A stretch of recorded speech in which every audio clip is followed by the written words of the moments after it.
नमस्कार दोस्तों, सौर एकेडमी में आपका स्वागत है। और जो हम मध्य प्रदेश की सीरीज चला रहे हैं पटवारी एग्जाम की, तो पटवारी नहीं, किसी भी एग्जाम में, चाहे मध्य प्रदेश का कोई भी एग्जाम हो, एमपीपीएससी हो, पटवारी हो, व्यापम हो, जहाँ पे भी एमपी जीके पूछा जाता है तो बहुत ही महत्वपूर्ण चैप्टर है। पिछले चैप्टर में हमने नदियों के विषय में देखा था, नदियों के उद्गम स्थल देखा था, उनका समापन कहाँ पे वो समाहित होती हैं ये देखा था।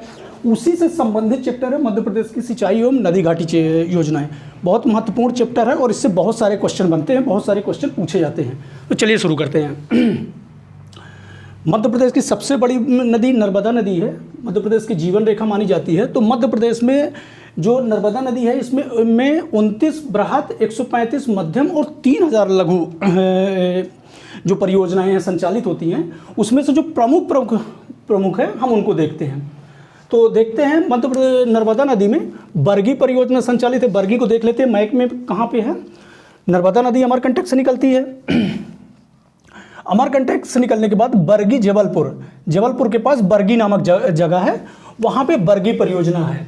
और ये 1857 की क्रांति की जो वीरांगना रही हैं अवंतीबाई, उनको अवंतीबाई सागर भी बोला जाता है, अवंतीबाई लोधी सागर भी बोला जाता है। तो इसको भी याद रखिएगा कि बरगी बांध को और किस नाम से जाना जाता है, तो अवंतीबाई लोधी सागर के नाम से जाना जाता है। ये जबलपुर के पास स्थित है, जबलपुर के पास संचालित होता है। और इससे जो लाभान्वित जिले कौन कौन से हैं, तो जबलपुर, मंडला और सिवनी। जबलपुर, मंडला और सिवनी जिले लाभान्वित होते हैं। और कितने हेक्टेयर क्षेत्रफल पे सिंचाई करता है, तो ये 2.50 हेक्टेयर पे सिंचाई करते हैं। अब देख लेते हैं इंदिरा सागर परियोजना। ये मध्य प्रदेश का सबसे बड़ा बांध है, सबसे बड़ा जलाशय है। ये खंडवा पुनासा में है। खंडवा पुनासा कहाँ पे है, ये आगे आती है ये। तो इंदिरा सागर बांध खंडवा पुनासा में है। इसका शिलान्यास 23 अक्टूबर 1984 को किया गया था। इसका शिलान्यास कब किया गया था, 23 अक्टूबर 1984 को। और इसका शिलान्यास तत्कालीन प्रधानमंत्री श्रीमती इंदिरा गांधी जी ने किया था। और ये 27 लाख हेक्टेयर एरिया को कवर करता है। कितना एरिया को कवर करता है, 27 लाख हेक्टेयर एरिया को। और इंदिरा सागर परियोजना, इंदिरा सागर में ही एक हनुमंतिया द्वीप है, मध्य प्रदेश का बहुत ही ये कहें पर्यटन स्थल है। पर्यटन को बढ़ावा दिया जा रहा है इसमें। और अल्ट्रा मेगा फ्लोटिंग सोलर संयंत्र की स्थापना है। इसी इंदिरा सागर में क्या है, अल्ट्रा मेगा फ्लोटिंग सोलर संयंत्र की स्थापना की गई है, जिसकी क्षमता 1000 मेगावाट है। तो इस तरह से बहुत सारे फैक्ट देख लेते हैं। इंदिरा सागर परियोजना एक तो मध्य प्रदेश का सबसे बड़ा बांध है, सबसे बड़ा जलाशय है, खंडवा पुनासा में है। इसके का शिलान्यास 23 अक्टूबर 1984 को किया गया था। हनुमंतिया द्वीप यहाँ पे स्थित है। अल्ट्रा मेगा फ्लोटिंग सोलर संयंत्र की स्थापना और इसकी क्षमता जो है वो 1000 मेगावाट की है। दूसरी परियोजना देख लेते हैं, ओंकारेश्वर। जस्ट इसी के आगे लगा हुआ उसमें ओंकारेश्वर परियोजना कहाँ है, ये भी खंडवा में है, मंधाता नामक जगह पे। और 1.43 लाख हेक्टेयर क्षेत्रफल में सिंचाई करता है। कितने क्षेत्रफल पे, 1.43 क्षेत्रफल पे। नेक्स्ट जो तीसरा बांध है वो देख लेते हैं, महेश्वर खरगोन जिले में है। खंडवा में दो हैं, इंदिरा सागर और ओंकारेश्वर। महेश्वर खरगोन में है। इसे 400 मेगावाट बिजली का उत्पादन करता है। और इन्हीं तीनों को, इंदिरा सागर, ओंकारेश्वर परियोजना और महेश्वर परियोजना को नर्मदा सागर परिसर भी बोला जाता है। यदि हम तीनों की बात करें तो इन तीनों को सम्मिलित रूप से नर्मदा सागर परिसर भी बोला जाता है।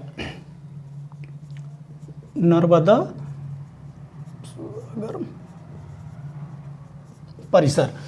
सागर परिसर, इनको सम्मिलित रूप से बोला जाता है। तो यदि ये प्रश्न पूछ लिया जाता है कि नर्मदा सागर परिसर में कौन कौन से परियोजनाएं आती हैं, उसमें से 3 ये दे देगा, एक कोई अन्य दे देगा, नहीं आती है तो उनमें से आप देख लीजिएगा। इंदिरा सागर परियोजना, ओंकारेश्वर परियोजना और महेश्वर परियोजना, ये तीनों ही इंदिरा सागर परिसर में आती हैं। नेक्स्ट देखते हैं सरदार सरोवर परियोजना। ये केवड़िया गुजरात में स्थित है। कहाँ पे है, केवड़िया गुजरात में। और ये मध्य प्रदेश, राजस्थान, महाराष्ट्र और गुजरात, कौन कौन से स्टेट इसमें, मध्य प्रदेश, राजस्थान, महाराष्ट्र और गुजरात की ये संयुक्त परियोजना है। इसका शिलान्यास 5 अप्रैल 1961 को किया गया था। पंडित जवाहरलाल नेहरू, उस समय तत्कालीन प्रधानमंत्री पंडित जवाहरलाल नेहरू जी थे, उन्होंने किया था इसका शिलान्यास।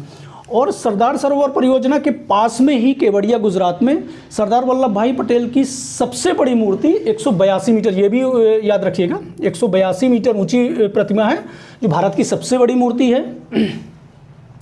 और ये स्टैचू ऑफ यूनिटी के नाम से जाना जाता है। तो इस तरह से ये भी फैक्ट कवर होता है। सरदार सरोवर परियोजना जो मध्य प्रदेश, राजस्थान, महाराष्ट्र और गुजरात 4 स्टेट इससे लाभान्वित होते हैं। तो इस तरह से नर्मदा नदी के जो मेन प्रमुख जो परियोजनाएं और बहुत सारी हैं, लेकिन मुख्य जो हैं बरगी, इंदिरा सागर, ओंकारेश्वर, महेश्वर और सरदार सरोवर परियोजना। अब देख लेते हैं चंबल नदी, जो दूसरी मध्य प्रदेश की प्रमुख नदी है, सबसे बड़ी नदी है दूसरी, वो कौन सी है? चंबल नदी। थोड़ा सा साउंड का इशू है, देख लीजिएगा, सामने रोड पे काम चल रहा है तो थोड़ा साउंड वगैरह का इशू हो सकता है। चंबल नदी मध्य प्रदेश, राजस्थान की संयुक्त परियोजना है। जो चंबल नदी पे बांध बनाए गए हैं, जो चंबल नदी पे परियोजनाएं संचालित की जा रही हैं, वो मध्य प्रदेश और राजस्थान की संयुक्त परियोजना है और मध्य प्रदेश की पहली नदी घाटी परियोजनाएं हैं, पहली नदी घाटी परियोजनाएं हैं। और इनका जो शिलान्यास कहें या कार्य आरंभ हुआ था वो 1954 से शुरू हुआ था। अब देख लेते हैं कौन कौन सी परियोजनाएं चंबल नदी पे चल रही हैं। चंबल नदी पे गांधी सागर परियोजना, ये देखिए चंबल नदी यहाँ से निकलती है और ये मंदसौर में भानपुरा नामक जगह है, वहाँ पे गांधी सागर बांध का निर्माण किया गया है। इसका जो कार्य आरंभ हुआ था 1954 में, पूर्ण हुआ 1960 में। कौन सा? गांधी सागर बांध कहाँ है? मंदसौर में, और ये चंबल नदी पे बना हुआ है और ये इसका कार्य पूर्ण हुआ है 1960 और विद्युत उत्पादन क्षमता 115 मेगावाट है। तो इस तरह से गांधी सागर। दूसरा बांध देख लेते हैं, राणा प्रताप सागर बांध या चंबल नदी से राजस्थान के क्षेत्र में पड़ती है। यह चित्तौड़गढ़ राजस्थान में पड़ता है। इसका जो कार्य पूर्ण हुआ था वो 1964 में हुआ था। कब कार्य पूर्ण हुआ था? 1964 में, और विद्युत क्षमता इसकी 172 मेगावाट है। तीसरा जवाहर सागर बांध कोटा राजस्थान में है। ये भी राजस्थान के क्षेत्र में पड़ता है। 1971 में इसका कार्य पूरा हुआ और विद्युत क्षमता जो है इसकी 99 मेगावाट है। विद्युत क्षमता कितनी है? 99 मेगावाट है। चौथा जो है कोटा बैराज, ये लगभग यहीं पे स्थित है, ये एक साथ ही है।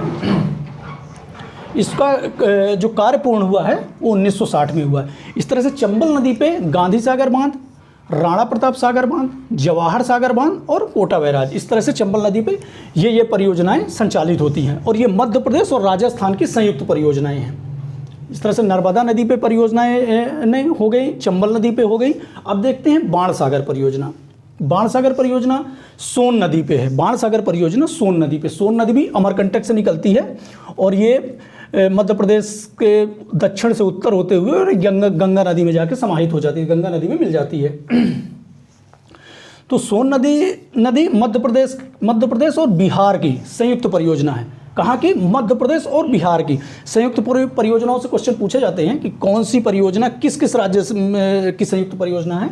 तो जो बाणसागर परियोजना है वो मध्य प्रदेश और बिहार की संयुक्त परियोजना है और ये शहडोल देवलोध में बाणसागर परियोजना संचालित होती है।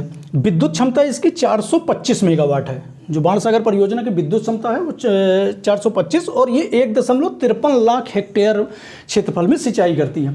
अच्छा, बाणसागर परियोजना का बाणसागर नाम क्यों पड़ा? ये बाणभट्ट के नाम पर पड़ा था। ये भी फैक्ट याद रखिएगा। जो बाणसागर परियोजना का नाम बाणसागर क्यों पड़ा? तो वो बाणभट्ट के नाम पे पड़ा था। सोन नदी पे संचालित होती है। चौथी देख लेते हैं माता टीला बांध को रानी लक्ष्मीबाई परियोजना भी बोला जाता है। रानी लक्ष्मीबाई बहुत बड़ी आज़ादी की लड़ाई में इनकी महत्वपूर्ण भूमिका रही है। खूब लड़ी मर्दानी, वह तो झांसी वाली रानी थी, तो वही रानी लक्ष्मीबाई हैं। उन्हीं के नाम से माता टीला बांध और रानी लक्ष्मीबाई परियोजना रखी गई है। ये कहाँ है? बेतवा नदी पे। बेतवा नदी के कौन से? ये मध्य प्रदेश और उत्तर प्रदेश, ये किन किन राज्यों की संयुक्त परियोजना है? तो मध्य प्रदेश और उत्तर प्रदेश की। और राजघाट बांध ललितपुर में, राजघाट बांध भी यहीं पे है। तो माता टीला बांध और राजघाट बांध बेतवा नदी पे है और इसको अन्य नाम से रानी लक्ष्मीबाई परियोजना के नाम से जानते हैं। नेक्स्ट देख लेते हैं तवा परियोजना तवा नदी पे होशंगाबाद में। तवा परियोजना, ये तवा नदी होशंगाबाद से निकलती है और ये जाके नर्मदा में मिल जाती है, नर्मदा की सहायक नदी है। तो इसी में तवा परियोजना होशंगाबाद में रानीपुरा जगह है, वहाँ पे तवा परियोजना संचालित हो रही है। इसकी क्षमता जो है 3.33 लाख हेक्टेयर। इसकी क्षमता कितनी है? 3.33 लाख हेक्टेयर, और वर्तमान में ये 2.47 लाख हेक्टेयर के क्षेत्रफल को में सिंचाई कर रही है। क्षमता इसकी इतनी है, लेकिन वर्तमान में सिंचाई 2.47 में कर रही है और 1000 मेगावाट बिजली का उत्पादन करती है। तो इस तरह से तवा परियोजना में तवा कहाँ संचालित होती है, तो तवा नदी पे है, होशंगाबाद जिले में है। और तवा किसकी सहायक नदी है ये भी याद रखिएगा, तो तवा नर्मदा नदी की सहायक नदी है। नेक्स्ट देख लेते हैं जोवट। जोवट को चंद्रशेखर आज़ाद परियोजना भी बोला जाता है। जोवट परियोजना को किस नाम से, अन्य नाम से जाना जाता है, चंद्रशेखर आज़ाद परियोजना। ये हथनी नदी पे है। जोवट परियोजना किस नदी पे, हथनी नदी। हथनी नदी कहाँ है, धार जिला में। तो इस तरह से जोवट परियोजना किस में है, हथनी नदी में। बावनथड़ी परियोजना, बावनथड़ी परियोजना बावनथड़ी नदी में है, और ये मध्य प्रदेश और महाराष्ट्र की, किसकी, मध्य प्रदेश और महाराष्ट्र की ये संयुक्त परियोजना है। और जो इसमें लाभान्वित क्षेत्र होता है वो बालाघाट का क्षेत्र होता है। कौन सा लाभान्वित क्षेत्र होता है, बालाघाट का। ये बालाघाट, ये वाला क्षेत्र। फिर नेक्स्ट देख लेते हैं पेंच परियोजना। पेंच परियोजना के पेंच नदी पे है। पेंच परियोजना किसमें, पेंच नदी पे, और मध्य प्रदेश और महाराष्ट्र की। बावनथड़ी परियोजना भी मध्य प्रदेश महाराष्ट्र की संयुक्त परियोजना थी। पेंच परियोजना भी मध्य प्रदेश और महाराष्ट्र की संयुक्त परियोजना है। और ये छिंदवाड़ा, सिवनी और बालाघाट क्षेत्र, ये वाला क्षेत्र बालाघाट, सिवनी, छिंदवाड़ा, इससे लाभान्वित जिले हैं। फिर देख लेते हैं हलाली परियोजना। हलाली परियोजना को एक अन्य नाम से जाना जाता है, सम्राट अशोक सागर के नाम से। यदि सम्राट अशोक सागर है तो वो भी हलाली परियोजना है। ये हलाली नदी पे है। इसमें जो लाभान्वित क्षेत्र है इसका विदिशा रायसेन, विदिशा और रायसेन वाला क्षेत्र है, और इसको बाणगंगा और थाल के नाम से भी जाना जाता है। तो इस तरह से हलाली परियोजना को देख लिया। बाघ परियोजना बाघ नदी पे बनी हुई है। मध्य प्रदेश और महाराष्ट्र की संयुक्त परियोजना है। बाघ परियोजना बाघ नदी और मध्य प्रदेश और महाराष्ट्र की संयुक्त परियोजना है। अपर बैनगंगा संजय सरोवर के नाम से भी जाना जाता है। ये बैनगंगा नदी पे बना है। किस नदी पे, बैनगंगा नदी पे। बहुत सारे नाम जो परियोजना के नदियों के नाम पे रखे गए हैं, तो ज़्यादा इनमें कन्फ्यूजन नहीं होता, क्योंकि नदियों के नाम से ही परियोजनाएं संचालित होती हैं। तो जिस नदी के नाम से वो योजना है उसी नदी पे बना हुआ है। तो अपर बैनगंगा संजय सरोवर के नाम से जाना जाता है, और बैनगंगा नदी पे बना हुआ है। और ये इससे जो जिले जो लाभान्वित होते हैं वो कौन कौन से जिले होते हैं, बालाघाट और सिवनी। बालाघाट और सिवनी इसमें लाभान्वित होते हैं। फिर नेक्स्ट देखते हैं बारना परियोजना। बारना परियोजना किसमें, बारना नदी पे, नर्मदा की सहायक नदी है, और ये रायसेन जिले में है। बारना परियोजना कहाँ संचालित होती है, रायसेन जिले में। इस तरह से हमने जो मुख्य परियोजनाएं थी उसको हमने देखा। बरगी परियोजना, इंदिरा सागर परियोजना, नर्मदा सागर, ओंकारेश्वर परियोजना, महेश्वर परियोजना, सरदार सरोवर परियोजना। चंबल नदी पे कौन कौन सी संचालित होती है, गांधी सागर, राणा प्रताप सागर, जवाहर सागर, कोटा बैराज। सोन नदी पर बाणसागर परियोजना संचालित होती है। इसके अलावा जो अन्य नदियों पे जैसे माता टीला बांध बेतवा नदी पे है। तवा परियोजना जोवट, बामनथड़ी, पेंच, हलाली, बाघ, अपर बैनगंगा और बारना परियोजना। इस तरह से जो प्रमुख परियोजनाएं थी वो हमने देखा। अभी देख लेते हैं हम नदी जोड़ो परियोजना। हमारे मध्य प्रदेश में नदी जोड़ो परियोजना जो केंद्र से संचालित होती है, ये जो पहली नदी जोड़ो परियोजना है ये कौन सी है, केन बेतवा लिंक परियोजना। ये देश की पहली नदी जोड़ो परियोजना के अंतर्गत केन और बेतवा को लिंक करने का वो किया गया है। ये 2012 में इसकी औपचारिक मंजूरी मिली थी, सैद्धांतिक मंजूरी इसको 2012 में केंद्र सरकार ने दी थी। ये बेतवा नदी और ये केन नदी, यहाँ पे 221 किलोमीटर जो मंजूरी मिली है, 221 किलोमीटर नहर के जरिए केन नदी के पानी को, केन नदी के जो पानी को उसको लिफ्ट किया जाएगा कहाँ, बेतवा नदी के पानी, बेतवा नदी में ट्रांसफ़र किया जाएगा, ताकि बेतवा नदी जो बुंदेलखंड की जीवन रेखा कहें, ये बुंदेलखंड की गंगा कहें, तो इसमें से जो बहुत बड़ा क्षेत्र बुंदेलखंड का जो सूखा प्रभावित क्षेत्र होता है उसको पानी मिल पाएगा ना। और यहाँ पे एक डूंडन बांध का भी निर्माण किया जाना है। तो इस तरह से बहुत ज़्यादा डीप जाने की ज़रूरत नहीं, इसमें बहुत सारे फैक्ट हैं लेकिन उतना डीप जाने की ज़रूरत नहीं है। जो हमारे एग्जाम के हिसाब से उनको हम देख लेते हैं।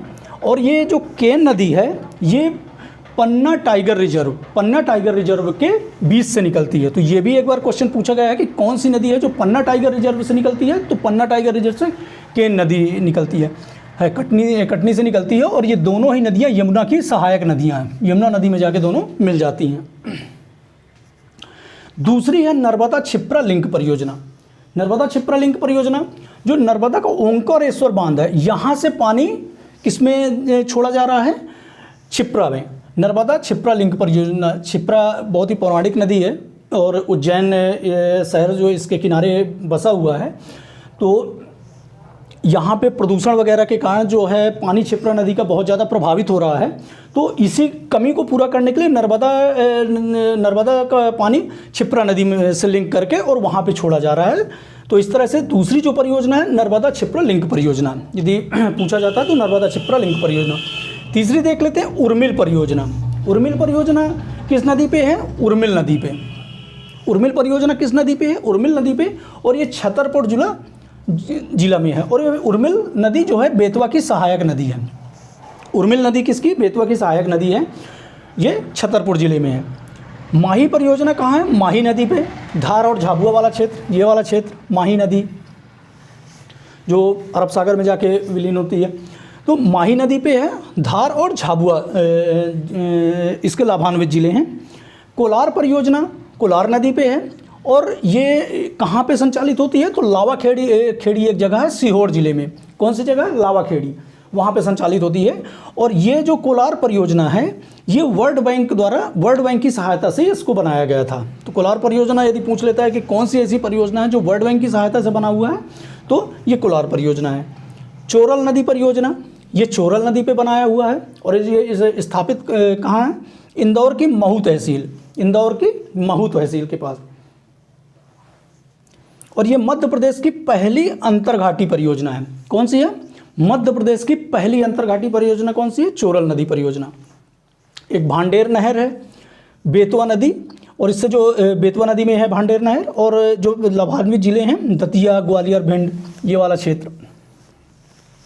इस तरह से हमने जो मुख्य नदी घाटी योजनाएं थी उनको हमने देखा और इसके आगे के जो महत्वपूर्ण चैप्टर हैं जो मध्य प्रदेश के, वो वीडियो हम बना के लाएंगे। और जो वस्तुनिष्ठ प्रश्न है उनको ज़रूर देखिए, क्योंकि वस्तुनिष्ठ प्रश्नों में बहुत सारे की फैक्ट, बहुत सारे जो एग्जाम में पूछे गई चीज़ें हैं वो उसमें कवर कराई जाती हैं। तो जो यहाँ पे छुटती हैं बहुत सारी चीज़ें, क्योंकि बोर्ड में सारी चीज़ें बताना मुश्किल होता है, तो हम वस्तुनिष्ठ प्रश्नों में उनको कवर करते हैं। इस तरह से वीडियो पूरा देखिए और ज़्यादा से ज़्यादा लोगों को शेयर कीजिए, और इसके जो अगले महत्वपूर्ण चैप्टर हैं उनको हम नेक्स्ट वीडियो में देखेंगे। धन्यवाद।